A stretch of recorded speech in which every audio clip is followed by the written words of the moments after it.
Hi, it's Tara. Today I'm going to be showing you and inspiring you how to create a few holiday projects. We're going to be doing heat transfer vinyl, we're going to be doing a sublimation project, and an adhesive vinyl project. So let's get to it. So one of the things that I love to do is take these little Dollar Tree trays, which I have some painted. This one is just raw wood right now, and I put all the things that I need for a project in here until I actually get around to doing the project. So this is my adhesive vinyl little wine tumbler that I'm gonna do. And I do have some weeding to do, but it's not anything major, so I'm just gonna do that real quick right now. And it is all permanent adhesive vinyl. And it just so happens that it is all Cricut brand. But I do have different kinds. I do have a true brushed, which is my favorite. If you check out my description, I have true brushed in my favorites items listed if you want to go and check that out. Okay, so I'm just gonna really quick finish getting this weeded.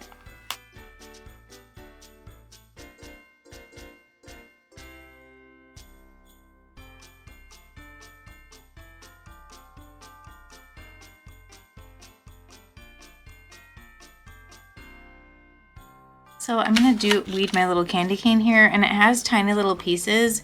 Sometimes I just pull off the top and then weed out the inside. But when you're doing something smaller, I highly suggest doing the inner parts first as far as the weeding, and then weed out around the larger piece after the fact. So if you're doing like wording and whatnot, if in hindsight, I would have actually preferred to do the inside of these words before peeling off the bigger part. Because what can happen is when you're going to weed the inner workings, like say this E or this R, then the R might actually move around, or the E might move around, and so on and so forth. And with this little candy cane, there's so many little pieces there, I didn't want it to shift and move and slide all over my backing while trying to weed it. So just a little tip, hopefully helpful. We're going to take my Cricut Joy transfer tape.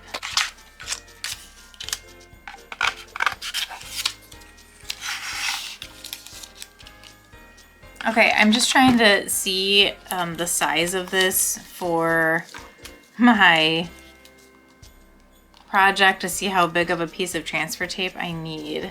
I just need to trim that down just a little bit.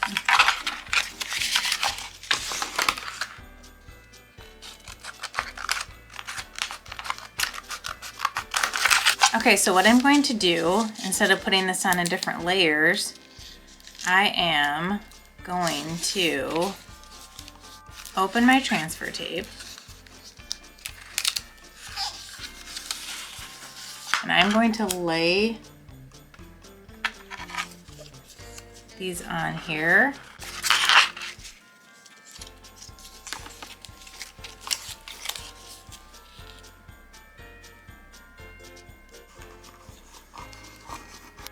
So I'm going to take my transfer tape, and I laid down, I kind of peeled back part of it, laid down one of the images.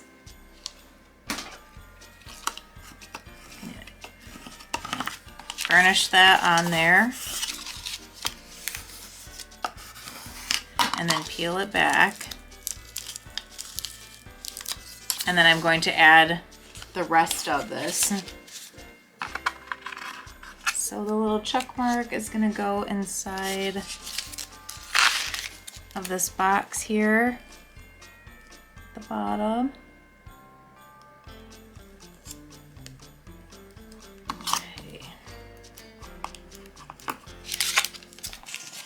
So instead of doing all of the layering on my actual mug, I'm putting everything down all on my transfer tape. And then I'm going to transfer it all to my mug.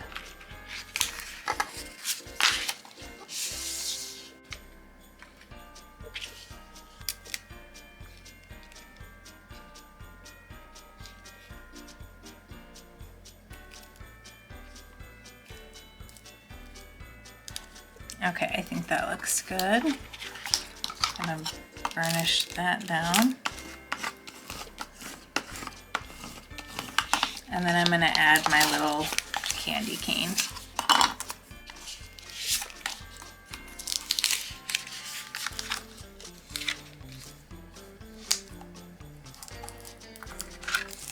So when you're going to peel up your transfer tape, take your time, make sure that all the letters are sticking down. If not, you can kind of just push and roll. Push and roll. Instead of stop, drop, and roll, you're push and roll with Cricut transfer tape. Okay, that worked beautifully. Now I just need to add my little candy cane. He's gonna go right around here somewhere.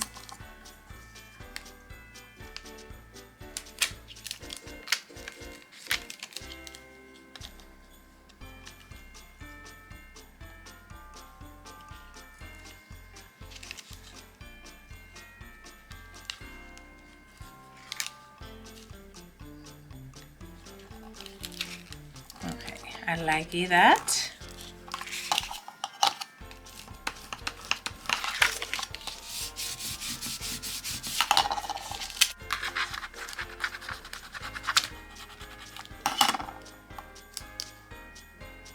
There we go. Oh no! My E came up. The thing that's okay about this design is it's almost like a kid wrote it or something. The letters are all crooked anyways, so I just need to kind of move this back into place. I'm just lucky that they're not sticking to each other. All right, that looks good. Got a little debris on there on my letter though. I don't want that to stick down on my cup. Okay, so now we've got it all layered. Here, let me put the back one underneath it so you can see on camera. So we've got that all layered together instead of doing each layer individually on my surface that I'm going to be putting this onto.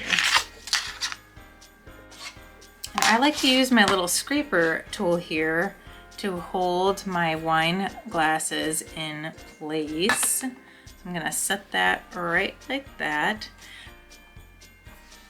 So what I'm going to be using is some 50% rubbing alcohol. What this is going to do is first we're gonna clean off the surface.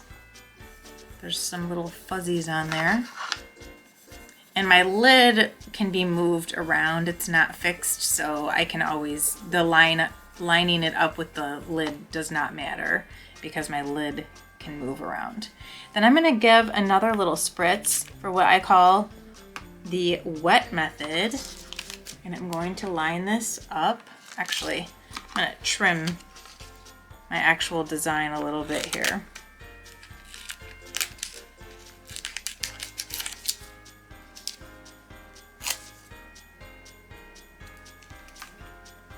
So you're gonna wanna trim around your design. Just make little cut marks. So that way you have some flexibility there with the actual material that you're working with.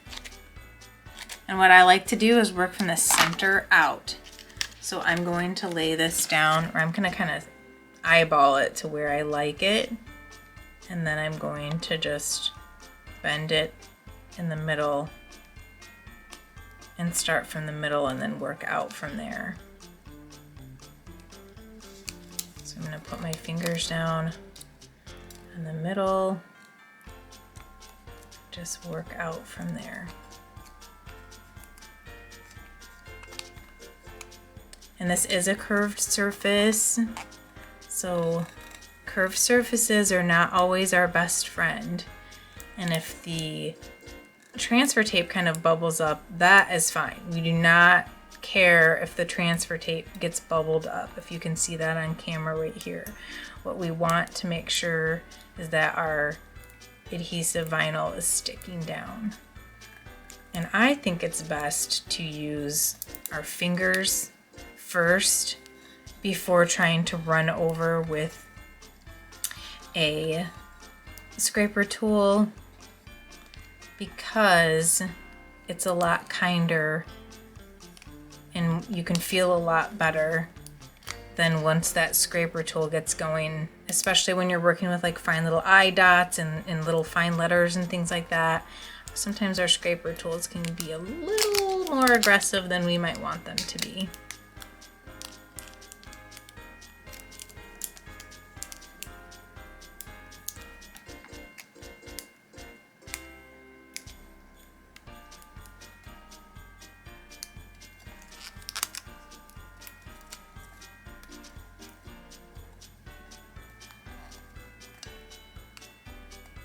So due to the curved surface, my little check boxes aren't perfectly proportioned like they were when they were on the transfer tape, but that is okay. This is still gonna be adorable, and you have to give yourself a little bit of credit.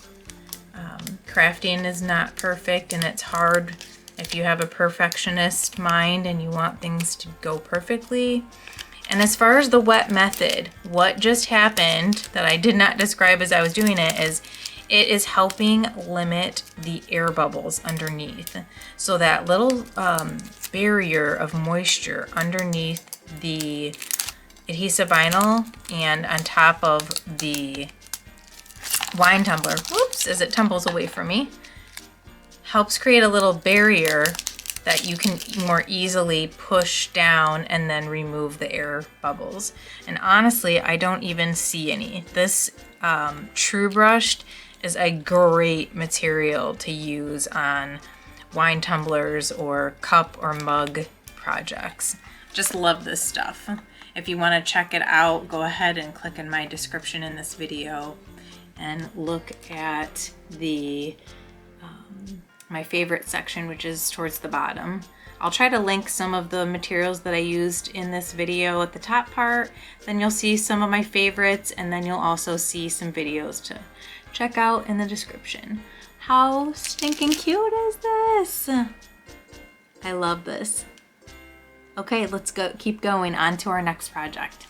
So next, I am going to turn on my HTVRONT auto heat press.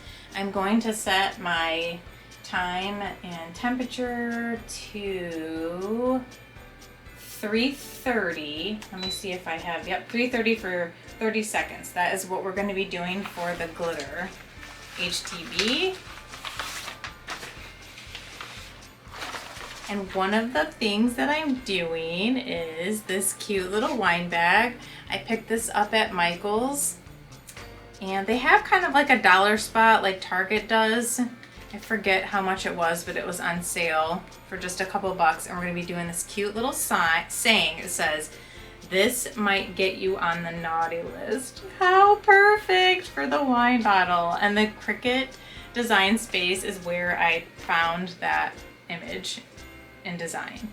So this side has a tag on it. So I'm going to make that the back, and then I'm going to put my actual HTV on the other side. Now this is going to be tricky because what I've been doing when I have like a tote bag or a t-shirt, I've been putting my little heat press inside, my pressing pillow in, because of the seams. So we're gonna see what happens today because there's this extra material kind of bunched up here. So we're gonna see how this auto heat press responds and how it does without me having anything inside or tucked inside of there. If you did have like a little tiny pressing pillow this size, or even made like something custom, if you were gonna do a lot of wine bags, I would recommend doing that, just so that it kind of helps make the surface more even, and then the heat plate on top is going to press down evenly on your material. So that's going to heat up, and I'm just going to get this ready. And we are going to lint roll this nicely.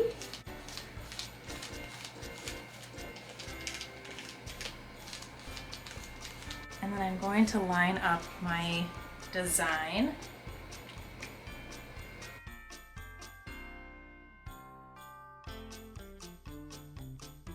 Okay, so that's what it's looking like with me getting it lined up there. And I said that I didn't want to have this sticking in my heat press. It's going to be right on the edge there. So fingers crossed that this all works out well and this stays down. Okay, we are at 314. We just have to hit 330. Then I'm going to slide my drawer in there. And as soon as I slide my drawer in, as you can see, this is red and it's flashing. Once it is green, that means it's met the temperature that it's going to bump up to. Okay, so it just beeped. If you can see, I know it's a little, I don't have it zoomed in, but it turned green. I'm going to slide this in. Now, the auto feature on this, if I had this button pushed, that just sliding that drawer all the way in, it would just automatically turn on. But because I don't have the auto feature on, I'm going to have to press this, and it's going to hold my material down. As you can see, it is automatically adjusted. You can maybe rewind and check that out again. This part right here auto adjusts to whatever the depth of the material is underneath the heat plate. That's why I've been putting the pressing pillows in between my shirts and sweatshirts and things like that. Okay.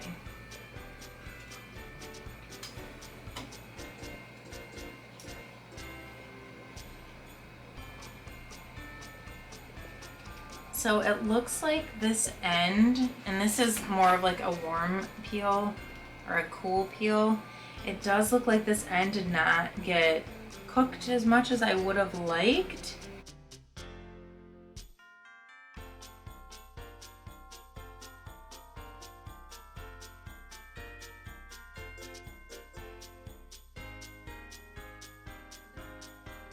Okay, so 5 times the charm on this.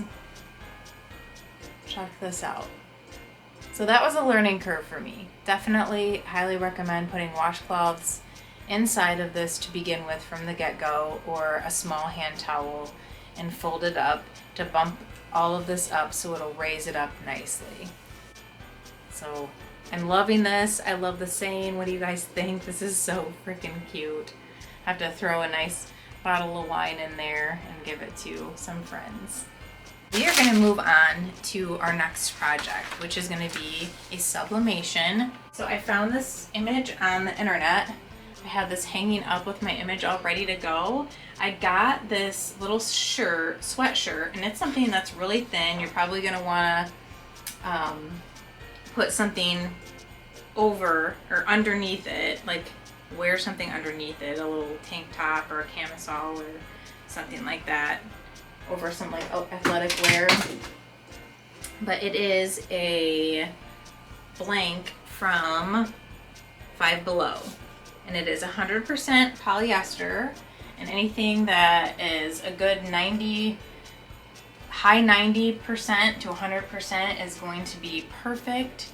So as you can see, I've got my seams hanging off. I have my seam hanging off on my shirt here, or my sweatshirt, so that won't affect the pressure or the auto adjusting pressure of the HTVRONT auto heat press. And I'm going to lint roll this, and I have to bump this up. So I'm going to click to my auto settings. I have 395 for 40 seconds is my sublimation setting that I have preset on there. This is really thin material. I feel like I should probably have put something in between, but I don't think it's going to go all the way through to the back side. If it had to go through to the inside of the shirt, meaning the sublimation print, if it happens to go through the inside of the shirt, that's fine. But you might just want to actually put an extra piece of butcher paper in between any sublimation blank, as a matter of fact. You don't want that to seep through. And then I found this on the internet. It is mirrored so that when it is ironed on, it's going to come up nicely and evenly. Okay, So now I just gotta figure out where I'm gonna place this on this little shirt or this little sweatshirt. I like to use my little measuring tape to measure from the armpit to the end of the designs to help me figure out where the best place is.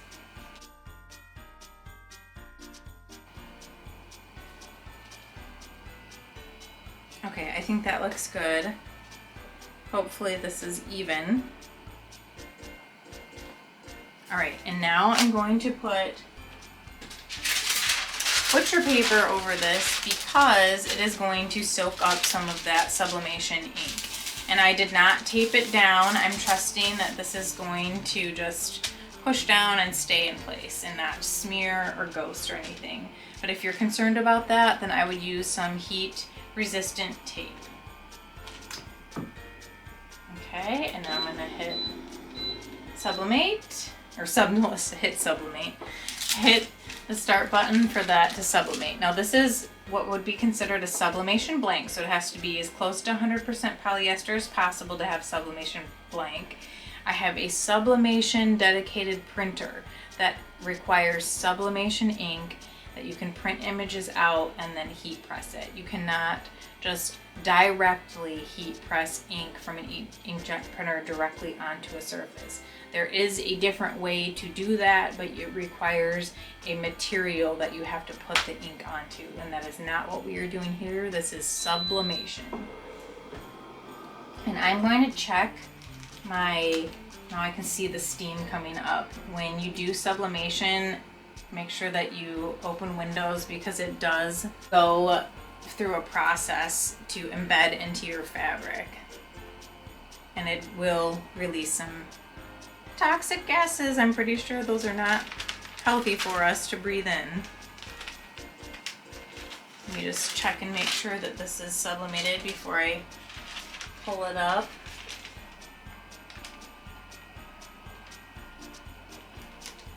Oh my God, this looks so good.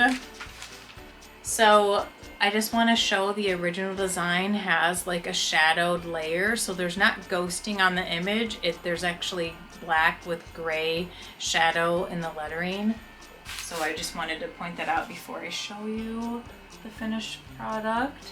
I'm not sure if I had like a couple little dots of sublimation ink on here or if it's just the material, but check this out. How cute! I love it. I've got this door hanger at the Dollar Tree and I painted it with some chalk paint. It's folk art chalk paint. I only put one little layer, but I have this little saying that says, let me put this behind it so you can read it. Dear Santa, still working on not being naughty. Please come back. What we're gonna do, I've not used wood under my heat press yet. I just think this saying is so cute for anybody. I mean, it could be cute for adults. I still have a kid at home, so this would be perfect to put on his doorknob. You could put it on your front door, your back door, no matter the age. Christmas is the season. We are all God's children at Christmas time, right? And even though this is Santa related just for fun, like we are all kids when it comes to Christmas season. No matter the age. So I'm just trying to line that up there so that it looks good. We'll see how this goes.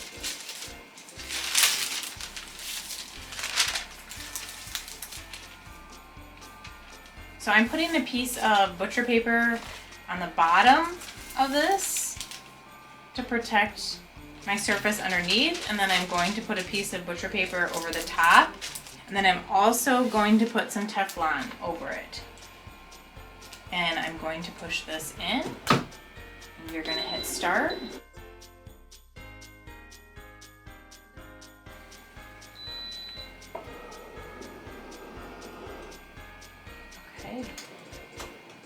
pull this out, take a look.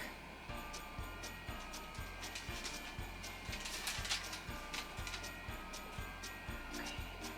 I'm just gonna let that cool off. Let's check our little door knocker door sign. The dang O does not want the O and the N. All right, I'm gonna keep working on this. So my HTVRONT auto heat press is still new to me. So what I'm thinking is this wood is not completely flat and I don't really have a way of bending the wood. So what I did is I fired up my little mini heat press and I'm going to just use my mini heat press to tack down wherever I was having issues, which were specifically an O and an N that just were little buggers, but they're right in the middle, and I'm thinking that it's just because the wood is kind of warped.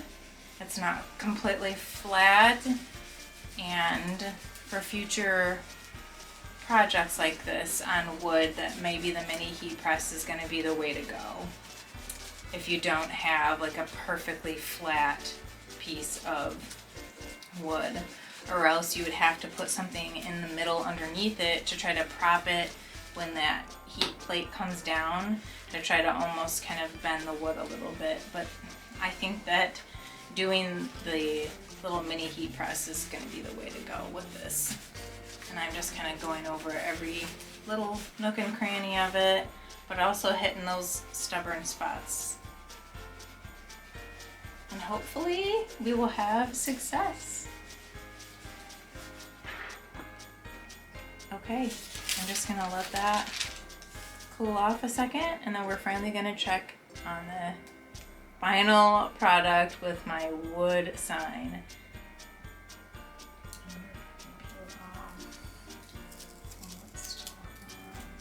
Oh yes, it worked. Okay, we have success. Okay, success. How cute is this little door knocker sign, or doorknob sign? I keep saying door knocker, but it's a doorknob sign.